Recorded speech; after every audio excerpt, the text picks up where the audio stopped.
What if responsibility isn't scary because it's difficult, because it demands effort, sacrifice, or navigating complex challenges?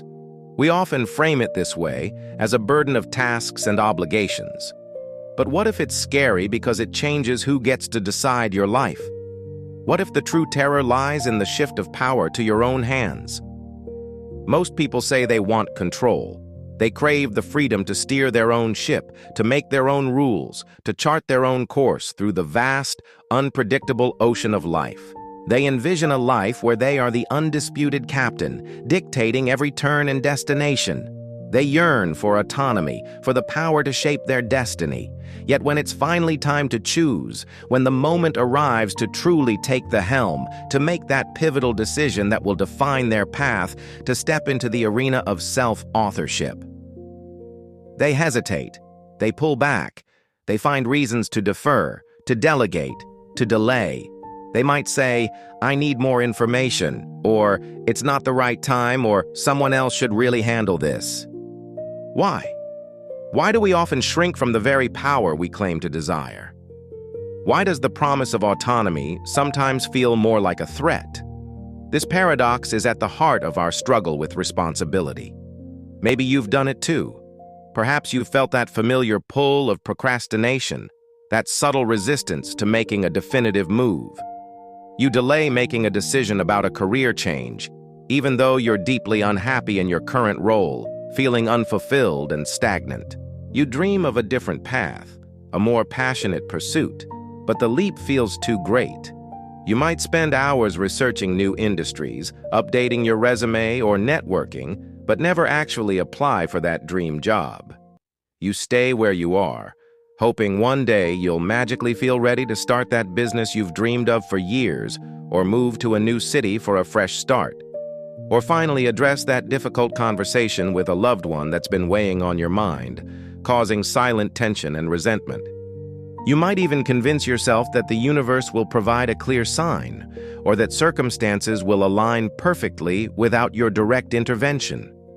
You tell yourself, "I just need more time to think," or "I need to gather more information," or "the timing isn't quite right." Perhaps you convince yourself that you need to read one more book on entrepreneurship, attend one more seminar on communication skills, or wait for a sign from the universe. A lottery win, a sudden inheritance, or a mentor appearing out of nowhere. But somehow that time never comes.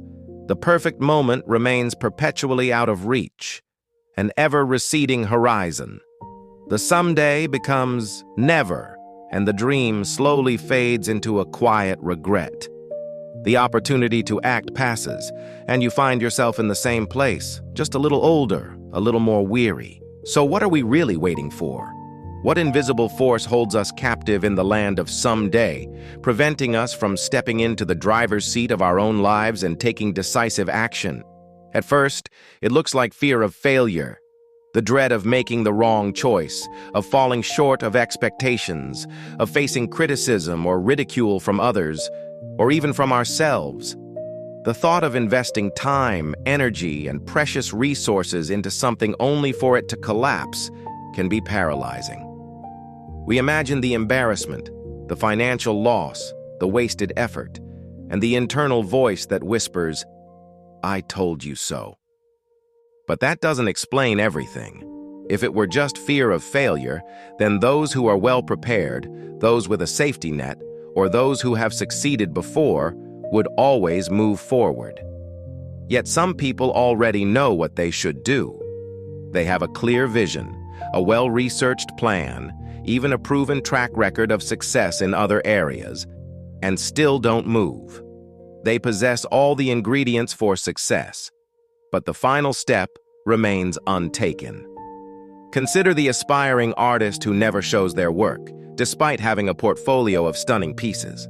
Or the entrepreneur with a brilliant, market-tested idea who never launches, perpetually refining their business plan, adding more features, seeking more feedback, but never actually putting it out into the world.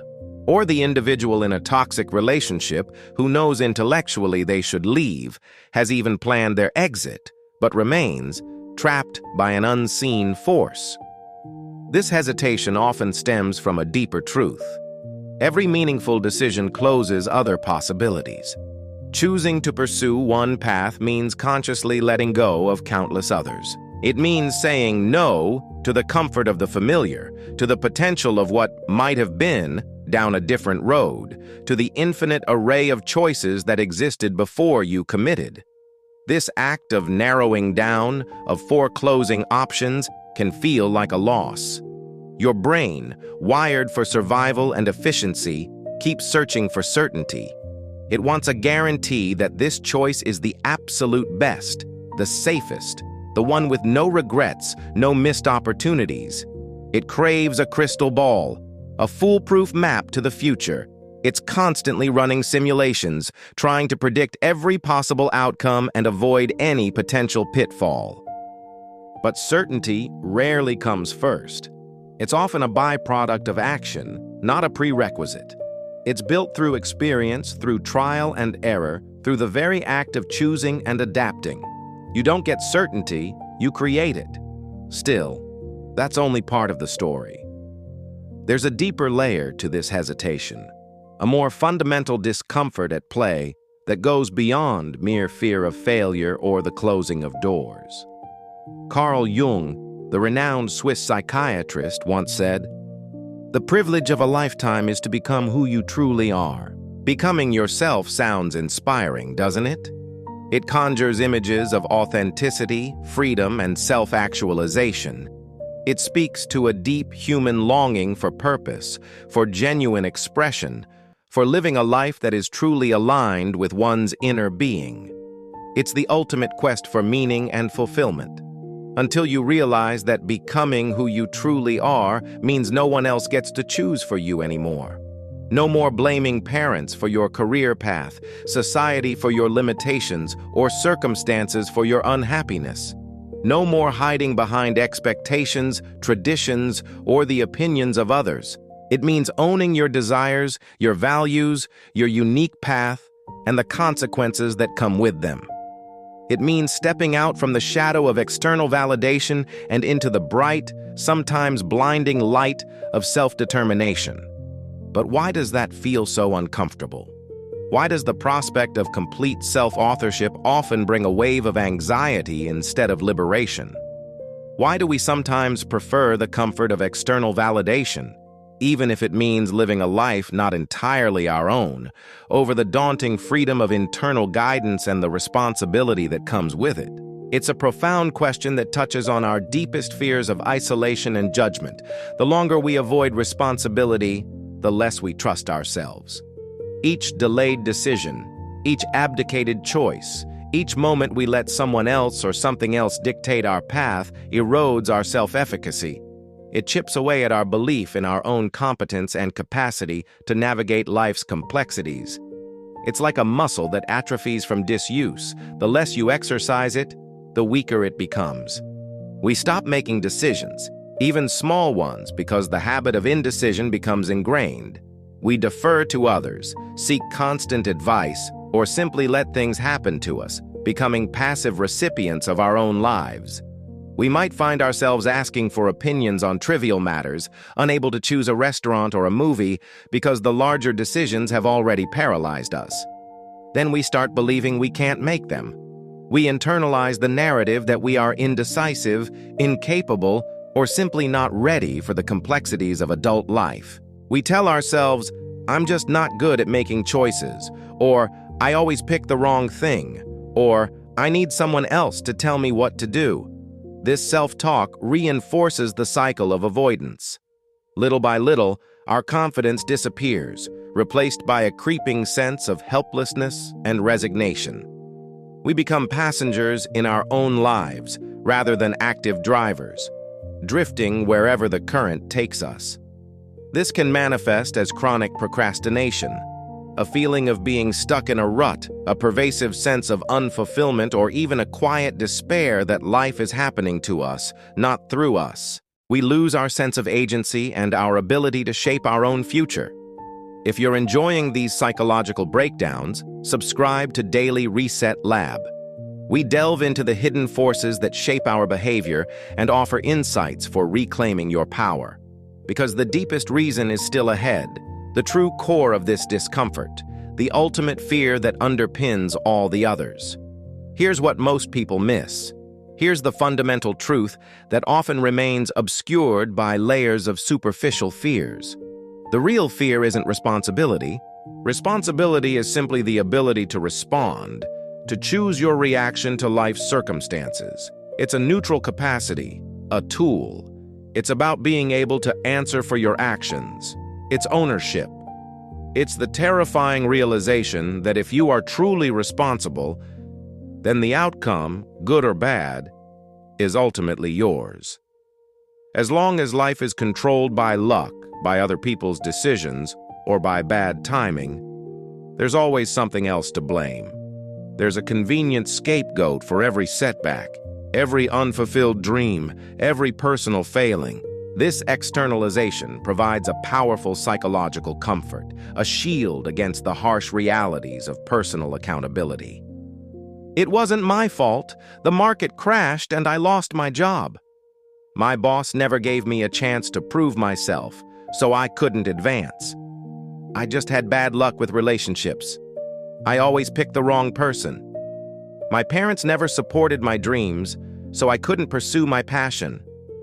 These narratives, while sometimes containing elements of truth, offer a powerful psychological comfort.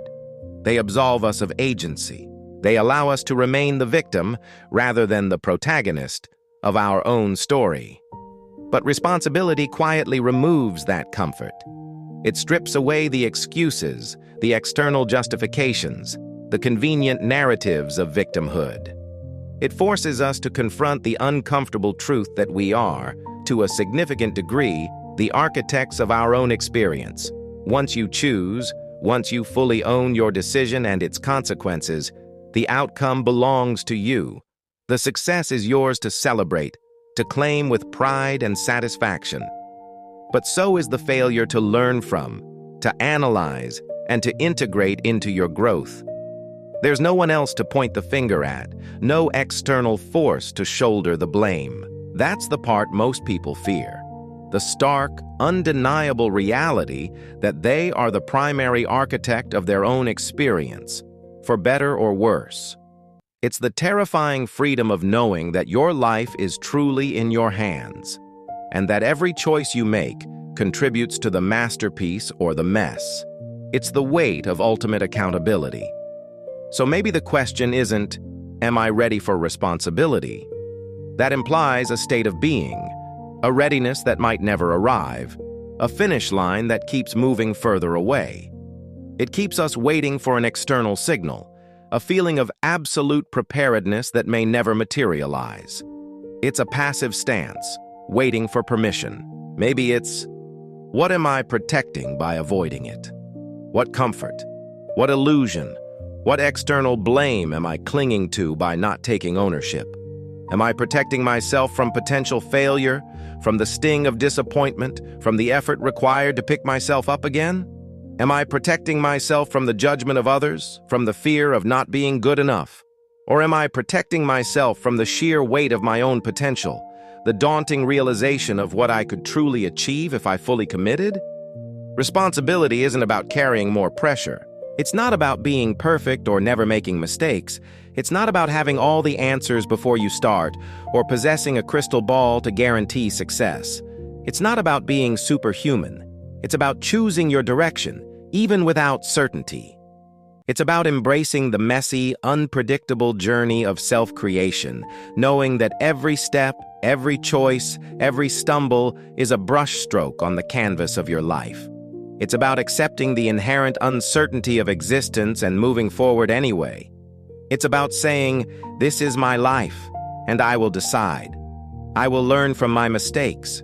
I will grow through my challenges, and I will own the outcome, whatever it may be. It's an active declaration of self-sovereignty. Every decision, big or small, shapes who you become. From choosing your morning coffee to choosing your life partner, from deciding to speak up or stay silent, each choice is an act of self-definition. Each choice is a tiny chisel stroke on the sculpture of your identity. Responsibility creates identity. It forges character, resilience, and a profound sense of self-worth that no external validation can ever provide. It's the crucible in which your true self is formed, refined by the heat of choice and the pressure of consequence. It's through taking ownership that we discover our true capabilities and build an unshakable belief in ourselves. If this changed how you think about responsibility, if it sparked a new perspective within you, then consider watching Why Nothing Feels Right Anymore, Even When Life is Fine, next. It explains why choosing a direction feels so difficult, even when everything seems to be going right on the surface, and how to navigate that profound discomfort to find deeper meaning and fulfillment.